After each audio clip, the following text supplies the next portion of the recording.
എടോ ആ വലിങ്ങട്ടാ നല്ല ആച്ചാന്നൊന്ന് പോയി നോക്കിയിട്ട് വട്ടെ. എന്തിനാ ഈ സമയത്ത് അങ്ങോട്ട് പോവാൻ നിൽക്കുന്നു? ആടെ നടക്കുന്നൊന്നും ഇങ്ങനെ അറിയുന്നില്ലേ? എടോ ആ വലിയും കൊട്ടി എടുക്ക്. ഞാൻ കുറേ കൊല്ലായില്ലേ ഇതെല്ലാം എടുക്കാൻ തുടങ്ങിയിട്ട്. അങ്ങനത്തെ അവിടെ ഒരു സംഭവമില്ല. അതിനൊക്കറിയാം. നീ ആ വലിയും കെടുക്ക്. നല്ലപോലെ വെള്ളം പറ്റീനി. വേഗം കൊണ്ടാ. എത്ര പറഞ്ഞാലും കേട്ടില്ല. കൊണ്ട് എന്നാ പോയിട്ട് വാ.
എത്ര സമയം അവനാ കാത്തിക്കുന്നു ഞാനിവിടെ.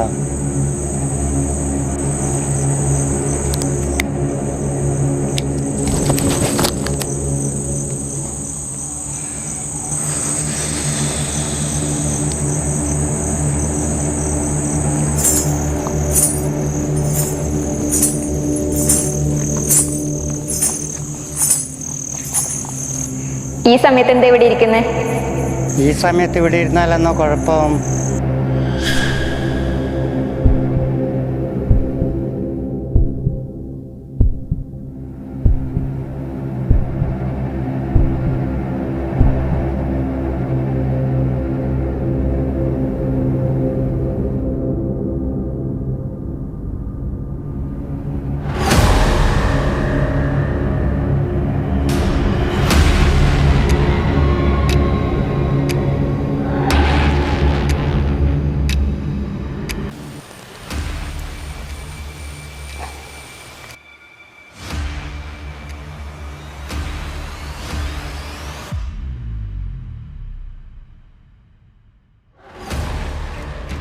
എടോ ഓർക്കെന്നാ പറ്റീനി?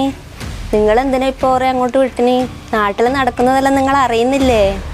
എന്നാ വേണ്ട, ഞാൻ പറയുന്നൊന്നും കേട്ടിട്ടില്ല. കേൾക്കാണ്ട് പോയി. ഇപ്പം അതാ വന്നിട്ട് അത് കിടക്കുന്നു.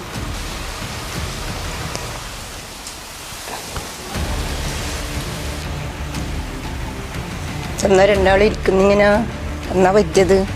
വെറുതെ ഇരിക്കുക. എന്നാ സംഭവം എന്നാന്ന്?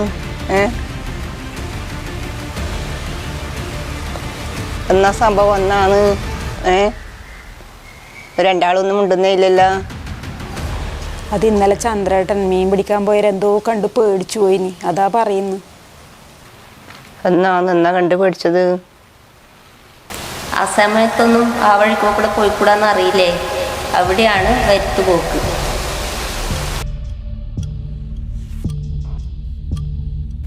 ഇരുട്ട് പതുക്കെ മണ്ണിന്മേൽ വിരിയുമ്പോൾ രാത്രി ഒരു ശബ്ദമായി മാറുന്നു. അധികം പറയാത്ത കാറ്റിൻ്റെ നീക്കം, ഇലകളുടെ മന്ദമായ വിറയൽ, ദൂരെ എവിടെയോ കാണാനാവാത്ത ഒരു നടപ്പിൻ്റെ താളം. അതുതന്നെയാണ് നമ്മൾ പേരു പറഞ്ഞിട്ടില്ലാത്ത ആ യാത്ര, വരുത്തുപോക്ക്. വിളവരമ്പുകളിലൂടെ വാക്കുകളില്ലാതെ നടന്നു പോകുന്നവർ, തിരിഞ്ഞു നോക്കാതെ വിളിക്കപ്പെടാതെ പാതകൾ പോലും ഓർമ്മയായി ശേഷിക്കുന്നവർ. അവർ കടന്നു പോകുമ്പോൾ സമയം മന്ദമാകും. ദീപങ്ങളുടെ വെളിച്ചം കുലുങ്ങാൻ തുടങ്ങും. മണ്ണ് ഒറ്റ നിമിഷം ശ്വാസം പിടിച്ചു നിൽക്കും. അവരെ കാണണമെന്നില്ല, അവരെ കേൾക്കണമെന്നില്ല, അവരുടെ സാന്നിധ്യം മതി. ഒരു കുഞ്ഞു പെട്ടെന്ന് നിശബ്ദമാകുന്നത് പോലെ, ഒരു നായ ദൂരെ നോക്കി കരയുന്നത് പോലെ, കാരണമില്ലാതെ ഹൃദയം ഭാരമാവുന്നത് പോലെ.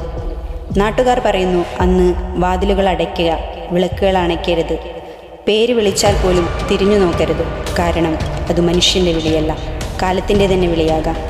വരുത്തുപോക്ക് ഭയപ്പെടുത്താൻ വന്നവരല്ല, ഓർമ്മിപ്പിക്കാൻ വരുന്നവർ. മണ്ണ് മറന്ന അവകാശങ്ങളെക്കുറിച്ച്, നാം മറന്ന നിയമങ്ങളെക്കുറിച്ച്. രാത്രി വീണ്ടും ശാന്തമാകുമ്പോൾ അവർ അവിടെ ഇല്ലാതാകും. പക്ഷേ അവരുടെ നടപ്പിൻ്റെ ചിഹ്നങ്ങൾ നമ്മളിൽ ബാക്കി നിൽക്കും.